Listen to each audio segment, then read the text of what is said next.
今回の見直しは、適切な輸出管理制度の運用を目的としたもので、あります。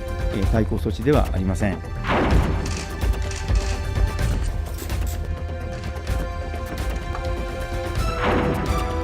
결국에는 일본 경제에 더 큰 피해가 갈 것임을 경고해 둡니다.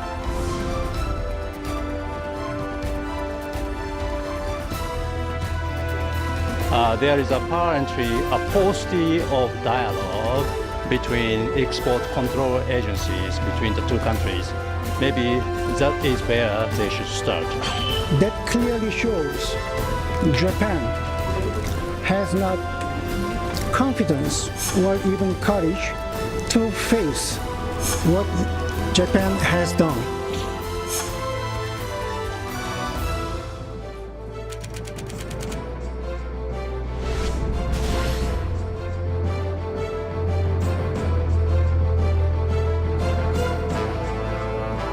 月1日に発表しておりました通り、別表第3の国からアジアで唯一の該当国でありました韓国が除外されることになります。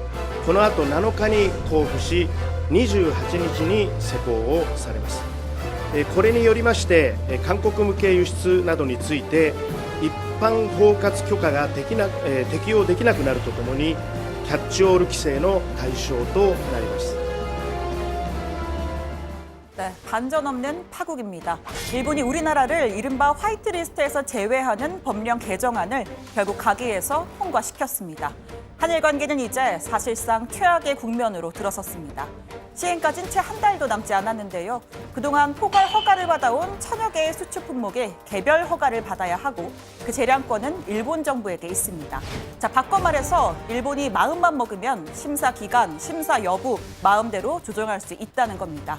우리 기업에 심각한 타격이 예상됩니다. 자, 결정 결과를 발표한 세코이로식의 경제산업상은 끝까지 한국 탓을 했습니다. 개정안과 관련해서 4만 600여 건의 의견을 수렴했는데 한국 배제 찬성이 95%를 넘었다고 이야기했고요. 지금 한국과 신뢰감을 갖고 대화할 수 없는 상황이라고 단언했습니다. まずはですから7月12日のこの説明会に関してですね、全く事実と違う説明を韓国側がしているわけですから、それが訂正が行われないと経産省としては韓国側と会ってもですね、また違う話をされる危険性があるわけでありますから、まず、この我々の懸念をですね、韓国側の責任においてしっかりと除去をしていただくことが必要だというふうに思っています。 자, 그런가요? 실무진 협의를 하자던 우리 산업부 인사를 도쿄까지 불러서 창고 같은 회의실에서 인사도 없이 맞이하더니 이런 식으로 설명을 하는 겁니다. 자, 대화를 거부한 건 분명 일본입니다. 세계 164개국이 모인 WTO에서 1대1로 대화하자는 우리 정부의 공개 제안, 거절한 쪽은 분명 일본이었습니다. 자, 이미 아베 총리는 일본 입장에서의 국가 간의 약속, 즉 강제징용 판결에 대한 보복 조치라는 것을 사실상 자인한 바가 있습니다. 그런데도 일본 정부는 한일 관계에 영향을 주려는 의도가 없다는 자가당착적 주장 이어갔습니다. あくまでもですね、今回の閣議決定は韓国の輸出管理制度や運用に不十分な点があることなどを踏まえた輸出管理を適切に実施するための運用見直しでありまして、もともと日韓関係に影響を与えるなんていうことは全く我々は意図しておりませんし、ましてや何かに対する対抗措置といった種類のものでもないわけであります。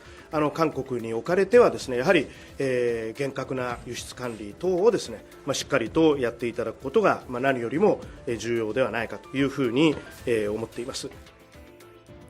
문 대통령은 오늘 오후 2시에 긴급 국무회의를 소집했습니다. 발언은 곧장 생중계됐는데 국무회의 생중계는 오늘이 처음입니다. 사실상 일본 정부를 향한 경고장이자 우리 국민들에게 당부를 전한 대국민 메시지였는데요. 자, 먼저 일본이 무슨 이유로 변명하든 이번 조치는 강제징용 판결에 대한 명백한 무역 보복이라는 점을 재차 강조하면서 일본을 향한 깊은 유감과 경고를 전했습니다. 상황을 악화시켜온 책임이 일본 정부에 있는 것이 명확해진 이상 앞으로 벌어질 사태의 책임도 전적으로 일본 정부에 있다는 점을 분명히 경고합니다. 양국 관계에 대한 중대한 도전입니다. 또한 글로벌 공급망을 무너뜨려 세계 경제에 큰 피해를 끼치는 이기적인 민폐 행위로 국제사회의 지탄을 면할 수 없을 것입니다. 문 대통령은 비록 일본이 경제 강국이지만 우리 역시 맞대응할 방안을 가지고 있다면서 가해자인 일본이 적반하장으로 큰 소리치는 상황을 좌시하지 않겠다고도 했습니다. 또 적지 않은 어려움이 예상되지만 우리 기업과 국민들에게 그 어려움을 극복할 역량이 있다고 강조했습니다. 이 역량을 믿고 자신감을 갖고 단합해 주실 것을 국민께 호소드린다고 이야기했습니다. 우리는 다시는 일본에게 지지 않을 것입니다. 지금의 도전을 오히려 기회로 여기고 새로운 경제 도약의 계기로 삼는다면 우리는 충분히 일본을 이겨낼 수 있습니다. 우리 경제가 일본 경제를 뛰어넘을 수 있습니다. 지금 이 자리에 멈춰선다면 영원히 산을 넘을 수 없습니다. 우리는 할 수 있습니다. 청와대는 이번 상황을 전담 관리하기 위한 상황반과 태스크포스를 즉시 가동키로 했습니다. 이 상황반은 김상조 정책실장이 반장으로 이끌기로 했고 TF는 윤건영 국정기획 상황실장이 팀장을 맡았습니다. 정부 차원에선 홍남기 경제부총리가 오후 4시 이 관계장관 합동 브리핑을 열고 전 부처 차원의 종합 대응 방안을 발표했습니다. 비상회의 계속 이어지는데요. 내일은 이낙연 총리가 관계장관 회의를 통해서 부처별 대응책을 구체화하고 모레인 4일에는 고위 당정청 회의를 열어서 중장기 대응책을 발표할 것으로 보입니다. 7월 1일입니다. 일본이 반도체 소재 수출 규제를 발표했을 때부터 우리 정부는 백방으로 일본과 또 국제사회를 향한 외교적 노력을 이어왔습니다. 하지만 성과는 없었는데요. 앞서도 언급했지만 일본은 대화 제의를 할 때마다 눈 감고 귀 닫고 일방통행식으로 결정을 내렸습니다. 당사자 해결이 우선이라던 미국까지 관여 의사를 표명했지만 일본은 결국 넘지 말아야 할 선을 넘었습니다. We hope that they will find a way to move forward together. Those are both, Japan and South Korea, both incredibly important relationships. They relate back closely to what I spoke about in the first part of your question about North Korea.